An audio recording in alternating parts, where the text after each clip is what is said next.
Coach, can you just talk a little bit about the three-game winning streak you got going and how that's affected the team, what that's meant, and going forward? Well, I think it's just been baby steps. We finally got a great response after losing to CSUN out in California, and really put a good effort, at least the beginnings of a great effort against Jacksonville State.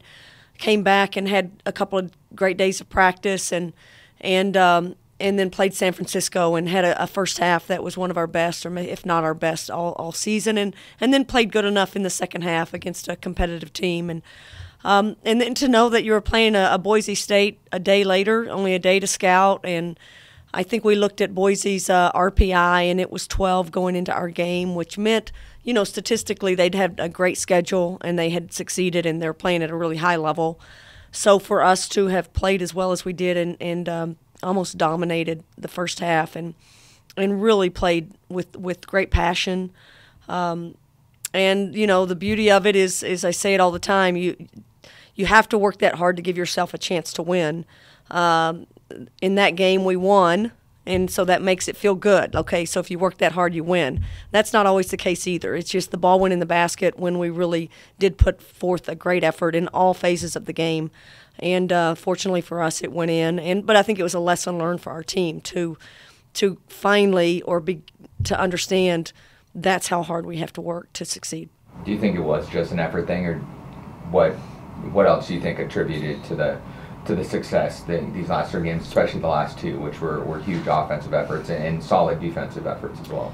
Well, much more effort. I mean, I know that sounds crazy that we don't play hard. I mean, it's whatever that percentage is, 90 to 95, or much more effort, much more communication, much more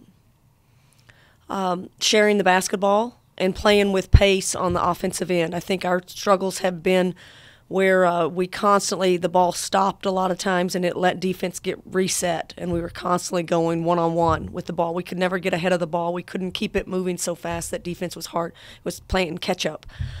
We constantly gave defense a chance to catch back up to us. So, and I think the statistic that came out in that final game was just the fact that we had 26 assists. It was the first time that we really moved the ball well and kept the ball moving, and we end up with 26 assists versus what we'd had before, 12, 14. So I think that's an indication of the kind of pace that we want to play with on the offensive end. And I honestly, if you put in the film of our defensive effort against Boise, it's remarkably different from other games. Activity level, pressure on the ball. Just the high intensity that we showed. So I do think it started and probably it gave us encouragement, but it started with effort. Your four veterans have been solid all year, but now it seems like the freshmen are starting to come along a little bit. Sheer had 13 points in the last game. She's figuring out a little bit. What do you attribute it to, or is that just the knowledge of having played a couple games and finally starting to get their feet under them? Well, I love Sheer's attitude. She works every day, comes in early and practices and gets extra shots up every single day. You hadn't seen her shots go in, so you're just wondering if that will ever pay off. And so for her to make shots that she practices every single day, it's a testament to her just sticking to it, and I think a little bit of confidence and understanding the game, and maybe the game's slowing down a tiny bit. She's still fights a learning curve, language barrier somewhat. She has some habits that we're constantly yelling at her a lot, and she's one of these kinds of players and competitors that she kind of gets challenged in practice a lot or coached a lot, and she just responds great to coaching, and she wants to be good, and she wants to be whatever her team needs her to be. So I love her aggressive offensive mentality. We've said all along that I think even when we were losing games, we had three people in double figures, like you said, our experienced players. But when we get players in those other positions, you get a Naula off the bench, you get a Sheer, you get Lynn. Those three players I think are key to us, that if we can get them close to double digits or one of those guys in double digits, I think that's when we're really going to be successful. This weekend, taking on Gonzaga, it was 8-1. Their one loss, Notre Dame, coming off a win against Stanford. What what type of game or problems do they present that you guys are looking at without, of course, going into the scout too much? Well, I think first of all, we're really going to see a home court environment that will be vocal, hostile, and that'll be a real test to us because we really haven't played in any kind of environment like that. Certainly, our younger players. So that's the first test, and I'm not sure we can prepare for that other than know it's coming. And then I just think obviously you're dealing with a really confident Gonzaga team that really kind of took it to Stanford. I mean, Stanford missed a lot of shots, but Gonzaga won that game. You know, they dominated that game. They were in control of that game from start to finish. Really experienced players who stepped up and made big shots.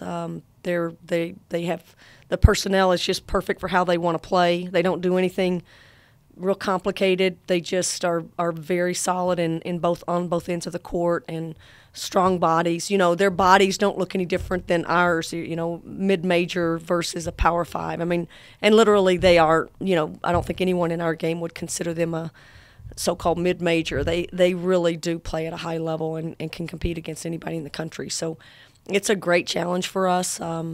Honestly, these next 3 games are very much what we'll face in the Pac-12. So what a great opportunity for us.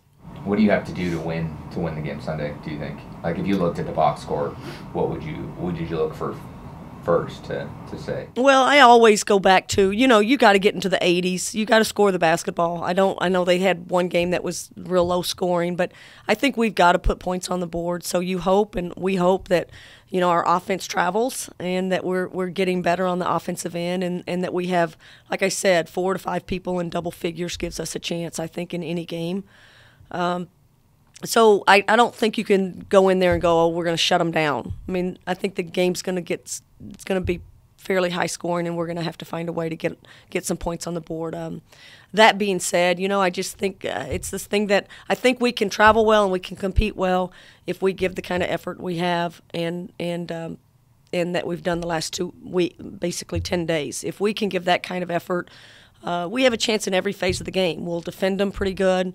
Hopefully we'll rebound at a high level. We can't give them extra shots and second chance points. And like I said, the effort part on the offensive end that made our game better. So we have to learn to continue to play with pace. And this is a learning curve for our team because we still don't sustain, you know, effort and pace and intensity and urgency of whatever we're doing. We haven't learned that yet. So every day is a challenge for us to get a little bit better at that. But it's been good to have a little success and a taste of how we have to play for us to have any chance of succeeding.